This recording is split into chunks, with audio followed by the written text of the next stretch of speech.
తాకట్లో ఉన్న మీ బంగారాన్ని విడిపించి ఆ రోజు ఆన్లైన్ రేటుకి కొంటాం. Sharma gold company. నమస్కారం, వెల్కమ్ టు సుమన్ టీవీ. నేను గీతాంజలి. ఏప్రిల్ 30వ తారీఖు అక్షయ తృతీయ.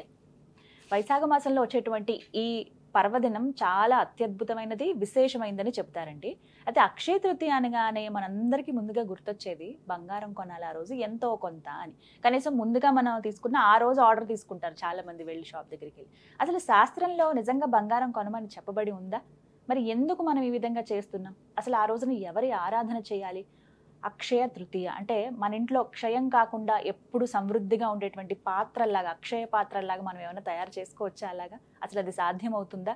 ఎవరి ఆరాధన చేస్తే మనకి మంచి ఫలితాలు దక్కుతాయి? ఎటువంటి పరిహారాలు ఆ రోజు చేసుకోవాలి? అసలు మొత్తంగా అక్షయ తృతీయ విశిష్టత ఏంటి తెలుసుకుందాం.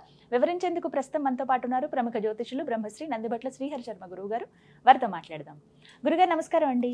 వాగర్థావివ సంపృక్తౌ వాగర్థ ప్రతిపత్తయే జగతః పితరౌ వందే పార్వతీ పరమేశ్వరౌ.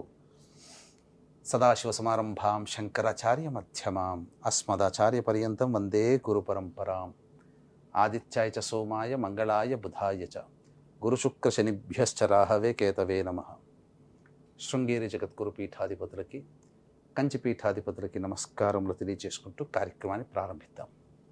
గురుగారు, అక్షయ తృతీయ ఎప్పుడెప్పుడు అని ఎదురు చూస్తుంటారు చాలా మంది. ముందుగా అసలు సందేహం ఏంటంటేనండి, బంగారం కొనటం అసలు ఎక్కడ ఏ గోల్డ్ షాపులు చూసినా, ఎక్కడ మహిళల దగ్గర ఏమైనా డిస్కషన్ వచ్చినా అక్షయ తృతీయ ఉంది కదా, ఎంతో కొంత ఒక గ్రామ్ అయినా తీసుకుందామండి అని అడుగుతూ ఉంటారు. ఇంట్లో కూడా పిల్లల పేరు మీద ఎలా ఒకలా అయినా సరే. కొంతమంది అయితే పెళ్ళిళ్ళు రాబోతున్నాయంటే ఆ రోజునే తీసుకుందాము అని ఆర్డర్ చేసుకుందాం అనుకుంటారు. ముందు ఆర్డర్ చేసుకున్న ఆ రోజున డెలివరీ తీసుకునే విధంగా వెళ్తూ ఉంటారు. అంటే ఇది అందరి మైండ్లో అలా ఫిక్స్ అయిపోయి ఉందండి. అసలు శాస్త్రంలో నిజంగా ఆ రోజు బంగారం కొనాలని చెప్పబడి ఉందా?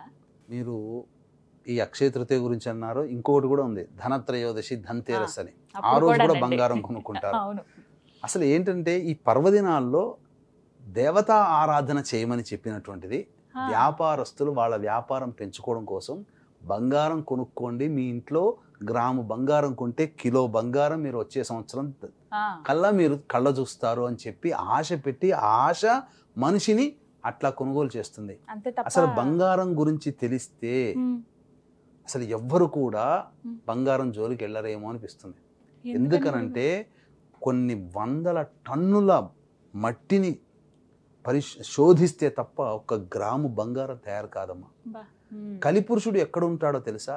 జూదమాడే చోట, అబద్ధమాడే చోట, అశుచిగా ఉన్నటువంటి గృహాలలో, మద్యపానశాలలు, ఇప్పుడు రెస్టారెంట్స్ అని అంటున్నారు కదా, బార్లు, రెస్టారెంట్లు, అటువంటి ప్రదేశాల్లో, మరియు ముఖ్యంగా వ్యభిచార గృహాల్లో, గ్యాంబ్లింగ్ జరిగేటువంటి గృహాలలో నిత్యము స్త్రీమూర్తి భర్తని, అత్తామామని దూషించే ఆ స్త్రీమూర్తి ఇంట్లో ఉన్నటువంటి ఇంట్లో అన్నిటికంటే ముఖ్యంగా బంగారంలో కలిపురుషుడు ఉంటాడు.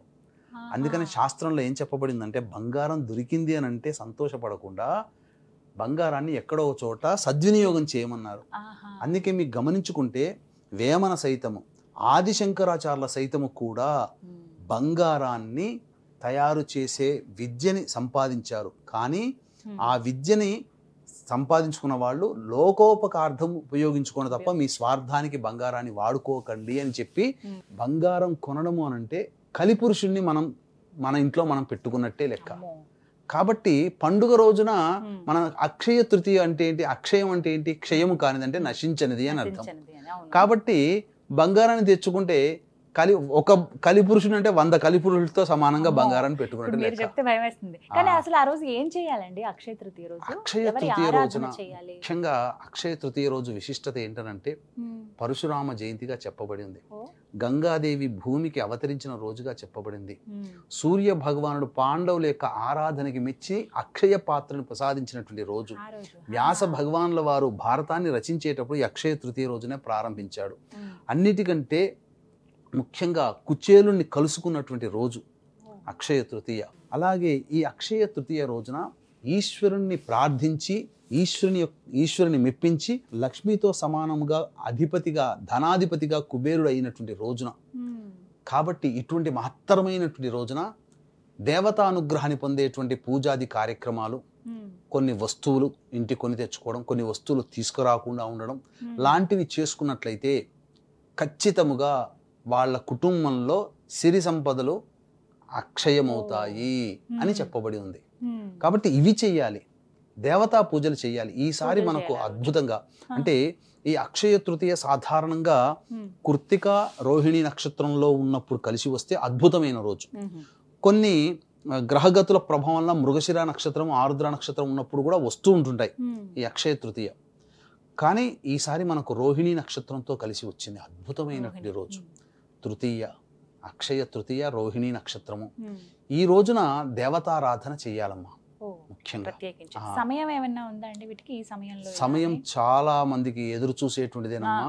ఎందుకనంటే అద్భుతమైనటువంటి సమయం ఏంటనంటే రోహిణి నక్షత్రము మరియు వృషభ రాశి, వృషభ లగ్నము, స్థిర లగ్నము, అటువంటిది సమయం 6:46 నుంచి 8:46 మధ్య కాలం ఏదైతే ఉందో అది వృషభ లగ్నం. ఆ వృషభ లగ్నంలోనే చంద్రుడు గురువు ఉన్నాడు. ధనకారకుడు గురువు, చంద్రుడు మనఃకారకుడు. గురుచంద్రులు కలిసి వస్తుంటే గజకేసరి యోగం అంటారు. ఆ చంద్రుడు ఉచ్చస్థితి, పైగా చంద్రుడి నక్షత్రమైనటువంటి రోహిణి నక్షత్రంలో ఉన్నాడు. కాబట్టి అద్భుతమైనటువంటి రోజు. ఇటువంటి అద్భుతమైనటువంటి రోజు 6:46 నుంచి 8:46 మధ్య కాలంలో ఇష్టదేవత ఆరాధన, ముఖ్యంగా లక్ష్మీదేవత ఆరాధన చేసుకోవాలి. అయితే ఈ మధ్య సమయంలో 6:46 నుంచి 8:46 మధ్య కాలంలో చూసుకుంటే 6:54 నుంచి 7:54 మధ్య కాలం చంద్రహోరం ఉంటుంది. ఇది చాలా కీ పాయింట్. వీక్షించేటువంటి ప్రేక్షకులు కూడా గుర్తుపెట్టుకోవాలి. అక్షయ తృతీయ ఏప్రిల్ 30వ తారీఖు రోజున 6:54 నుంచి 7:54 మధ్య కాలము చంద్రహోర ఉంటుంది. వృషభ లగ్నము, చంద్రుడు కూడా అక్కడే ఉన్నాడు, గురువు కూడా అక్కడే ఉన్నాడు. తరువాత 7:54 తర్వాత శనిహోర వస్తుంది. కాబట్టి ఈ సమయంలోనే 6:54 నుంచి 7:54 మధ్య కాలంలో జనరల్ స్టోర్లో గళ్ళ ఉప్పు, పసుపు, అంటే సముద్ర మథనముతో అమ్మవారి సంబంధించినటువంటి వస్తువులు కొన్ని వచ్చాయి. కాబట్టి గళ్ళ ఉప్పు, పసుపు, బెల్లము ఇవన్నీ కొనుగోలు తెచ్చి ఇంట్లో పెట్టుకోవాలి. ఆ సమయంలోనే సూర్యోదయం అయిన తర్వాత చక్కగా కాలకృత్యాలన్నీ తీర్చుకుంటారు కదా, సూర్యోదయం అవ్వగానే లక్ష్మీ సంబంధమైనటువంటి వస్తువుల్ని దగ్గర పెట్టుకోవాలి. ఏంటి లక్ష్మీ సంబంధమైనటువంటి వస్తువులు? గోమతి చక్రాలు, లక్ష్మీ గవ్వలు, బెల్లము, పసుపు, గళ్ళ ఉప్పు, అలాగే కామధేనువు, ఆవు దూడ పాలు తాగుతున్నటువంటి కామధేను విగ్రహం కానీ లేదా కామధేను చిత్రపటం కానీ పెట్టుకొని, ఎందుకంటే సకల 33 కోట్ల దేవతలు ఆ కామధేనులోనే ఉన్నాయమ్మా. చాలా మంది చిన్న వెండివి చేసుకుంటారు, అవి చేసుకోవాలి, పెట్టుకుంటే మంచిది. వెండిది ఇంట్లో ఉన్నటువంటి లక్ష్మీ విగ్రహమో లక్ష్మీ రూపో తెచ్చుకుంటే మంచిది. చాలా మందికి కోరిక ఉంటుంది, అక్షయ తృతీయ రోజున బంగారం కొనలేకపోయామే అని చెప్పి. కాబట్టి ముందు రోజున వెండిది అమ్మవారి లక్ష్మీ రూపన్న తెచ్చుకొని 6:54 నుంచి 7:54 మధ్య కాలంలో ఈ చెప్పబడినటువంటి వస్తువులన్నీ దగ్గర పెట్టుకొని, అలాగే ధాన్యములు, మన ఇంట్లో సిరి సంపదలకి లోటు లేకుండా ఉండాలి కాబట్టి చక్కగా చిన్న చిన్న మట్టి దొరుకుతాయి, వాటన్నిటిలో బియ్యము, నవగ్రహ ధాన్యాలు అన్ని పెట్టుకొని, అవన్నీ పెట్టుకొని ఆ పూజా మందిరంలో పెట్టుకొని ఒక ప్లేట్లో పెట్టుకొని, అప్పుడు మధ్యలో ఆ ఉన్నటువంటి గోవుకి కానీ లేదా లక్ష్మీ రూపికి కానీ చక్కగా అభిషేకం చేసుకోవాలి. ఇక తరువాత అక్షయ పాత్ర గురించి చెప్పాను కదా, ఎందుకనంటే అదే అడగబోతున్నాను. అక్షయ పాత్ర అంటే అందరికీ సంతోషం. ఇప్పుడు బంగారం ఎలా అయితే కేజీ అవుతుంది కదా అనే ఉద్దేశంతో కొనుక్కుంటాము, ఏదన్నా ఒకటి క్షయం కాలేదు ఇంట్లో ఒకటి సమృద్ధిగా ఉంటే బాగుంటుంది అనేది చాలా మంది కోరిక. అందరూ సంతోషంగా ఉండాలనే కోరుకుంటారు కదా ఎవరైనా కూడా. మరి అలాంటి వారికి ఏ అవకాశాలు ఉన్నాయండి?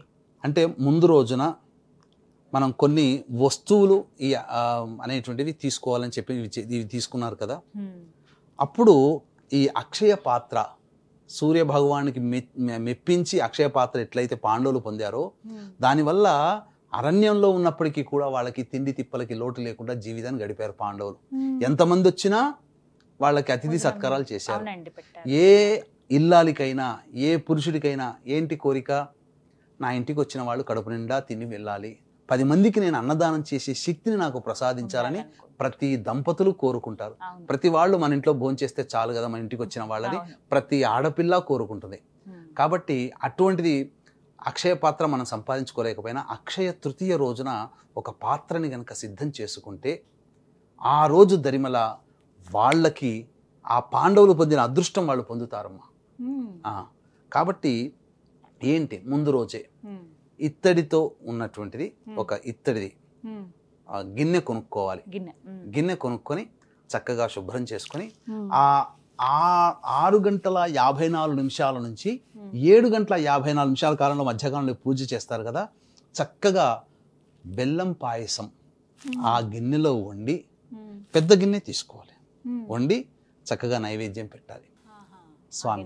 ఆ సమయంలో చేయాలి. చేసి పూజ చేసి ఆ పూజ తదనంతరం ఆ గిన్నెలో ఒకవైపు పూజ చేస్తుండగానే ఆ 6:54 నుంచి 7:54 మధ్యకాలంలో ఇంట్లో ఉన్న వాళ్ళు ఎవరైనా బెల్లం పాయసానికి తయారు చేసేయచ్చు. పూజ చేసుకోవడం చక్కగా లక్ష్మీ అష్టోత్తరం కానీ, లేకపోతే లక్ష్మీ సహస్రనామం కానీ, లక్ష్మీ సూక్తం కానీ, లేదా అమ్మవారి లలిత సహస్రనామం కానీ, లలిత త్రిశక్తితో కానీ చక్కగా అభిషేకము జరిపించి అర్చన చేసి ఆ పాయసాన్నం ఆ సమయంలోనే గనక పెట్టుకుంటే, ఎందుకనంటే చంద్రహోర, రోహిణి నక్షత్రం, వృషభ లగ్నము ఉన్నటువంటి సమయము 6:54 నుంచి 7:54. తర్వాత మళ్ళీ శనిహోర వస్తుంది, అది ప్రాశస్త్యము కాదు. కానీ వృషభ లగ్నం 6:46 నుంచి 8:46 వరకు ఉంది. ఈ మధ్య కాలంలో ఉన్నటువంటి సమయం చాలా అద్భుతం. 6:54 నుంచి 7:54 అద్భుతమైనటువంటి సమయం. ఆ సమయంలో చేయండి. తర్వాత నైవేద్యం పెడతారు కదా, ఆ రోజున ఆ పాత్రలో వండినటువంటి అన్నాన్ని ఎవరికైనా అతిథులకి అభ్యాగతులకి ఎట్లాగో బెల్లం పాయసం చేసి నైవేద్యం పెడతారు, అయిపోతుంది, దాన్ని పక్కకు పెట్టేయండి. తదనంతరం అన్నాన్ని తయారు చేసి ఆ పాత్రలో అతిథులకి అభ్యాగతులకి ఎవరికైనా అన్నదానంగా వాళ్ళకి చేయండి. ఆ విధంగా చేయడం వల్ల అది అక్షయ పాత్ర. దానివల్ల ఆ కుటుంబంలో సిరి సంపదలకి లోటు లేకుండా నిత్యము 10 మందికి పెట్టగలిగే శక్తి అంటే మాటలు కాదు కదమ్మా. ఆ రోజున చెయ్యాలి. కొన్ని వస్తువులు కొనుక్కోవాలి. ముఖ్యంగా సాయంత్రం కాలం పూటన ఒకటి దివ్య దర్శనం ఒకటి ఉంది, అది చేసుకోవాలమ్మా సాయంత్రం అండి. ఇంకా మీరు ప్రత్యేకంగా ఏమైనా పూజా కార్యక్రమాలు ఏమైనా చేస్తున్నారు గురుగారు అక్షయ తృతీయకి? అక్షయ తృతీయ రోజున అద్భుతమైనటువంటి రోజు, క్షయం కానటువంటిది.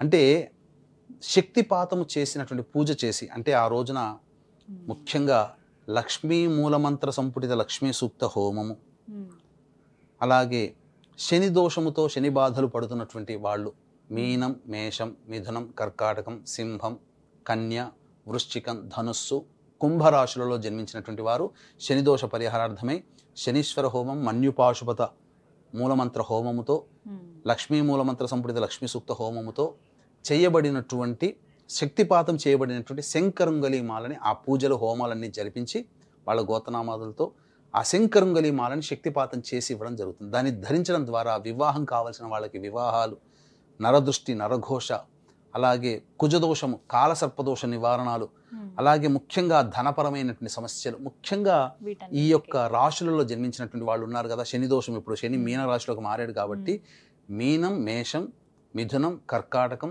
సింహం, కన్య, వృశ్చికం, ధనుస్సు, కుంభరాశుల్లో జన్మించిన వారికి ఇది ధరించడం ద్వారా చాలా మటుకు శని దోషాలు తిరిగిపోతాయి. చాలా మంది కరుంగలి అనుకుంటున్నారు, శంగాలి కరుంగలి కలిపినటువంటిది శంకరుంగలి మాల అనేటువంటిది శక్తిపాతం చేసి ఇవ్వడం జరుగుతుంది. అవకాశం ఉన్న వాళ్ళు ఈ 29వ తారీఖు రాత్రి 9 గంటల లోపల మీ గోతనామాలు నమోదు చేసుకోవచ్చు. గురుగారు, సాయంకాలం పూట దివ్య దర్శనం చేసుకోవాలని అంటున్నారు, అవి ఏంటండి, వాటి వివరాలు తెలియచేయండి. ఆ రోజున ఒక అదృష్టం ప్రతి వాళ్ళకి కలుగుతుందమ్మా. ఏంటనంటే అపిత కుచాంబా సమేత అరుణాచలేశ్వరుని యొక్క కళ్యాణము అక్కడ జరపబడుతుంది, అరుణాచలంలో జరుగుతుంది.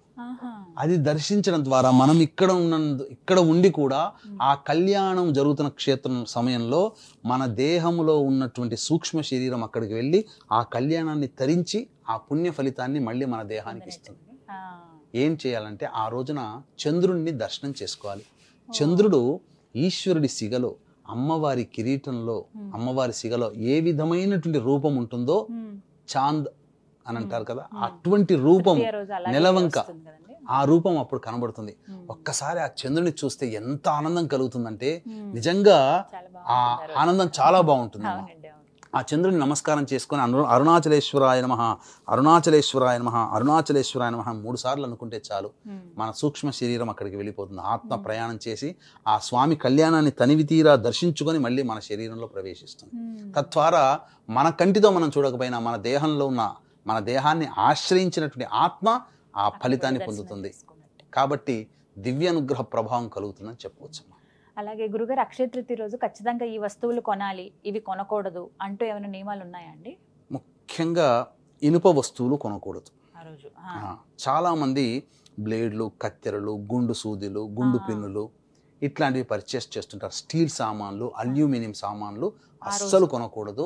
వస్త్రాలలో నలుపు వస్త్రములు అస్సలు తీసుకోకూడదు. ఇది గమనించాల్సినటువంటిది.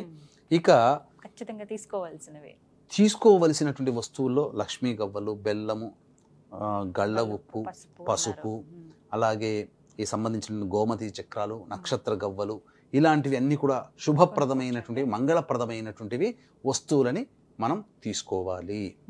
ఇక అన్నిటికంటే ముఖ్యంగా ఆ రోజున తెలిసి తెలియక చాలామంది ధూమపానము, మద్యపానము, దాంపత్యము చేస్తారు. అవి చేయకూడదు. ముఖ్యంగా కటింగ్, షేవింగ్ అస్సలు చేయకూడదు. ఇది ఈ నియమాలు కనుక పాటిస్తే తప్పకుండా ఇంట్లో ఆ చేసినటువంటి పుణ్య ఫలితం ఖచ్చితంగా దక్కుతుంది. ఇంకా మీ వంతుగా వీక్షించేటువంటి ప్రేక్షకులుగా ఆ రోజున చేసుకోగలిగేటువంటి పూజాది కార్యక్రమాలు ఏ సమయంలో చేయమని చెప్పారో మళ్ళీ చెప్తున్నాను.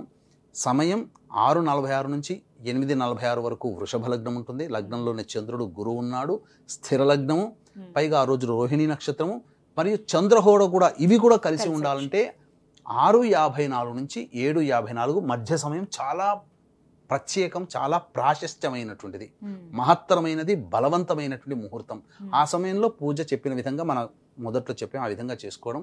ఇంకా అవకాశం ఉంటే ఆ రోజున ఇంకా మంత్రయుక్తంగా కావాలి అంటే ఈ మీన, మేష, మిథున, కర్కాటక, సింహ, కన్య, వృశ్చిక, ధనస్సు, కుంభరాశిలో జన్మించిన వారికి శనిదోష పరిహారార్థమై మరియు వ్యాపారాభివృద్ధి, వివాహము, దాంపత్యము, అనారోగ్య సమస్యల నివారణార్థమై ఈ శక్తిపాతము చేయబడినటువంటి శంకరుంగలీమాల అనేటువంటిది మీకు అందివ్వడం జరుగుతుంది. అవకాశం ఉన్న వాళ్ళు 29వ తారీఖు రాత్రి 9 గంటల లోపల మీ గోత్రనామాదులు నమోదు చేసుకోవచ్చు.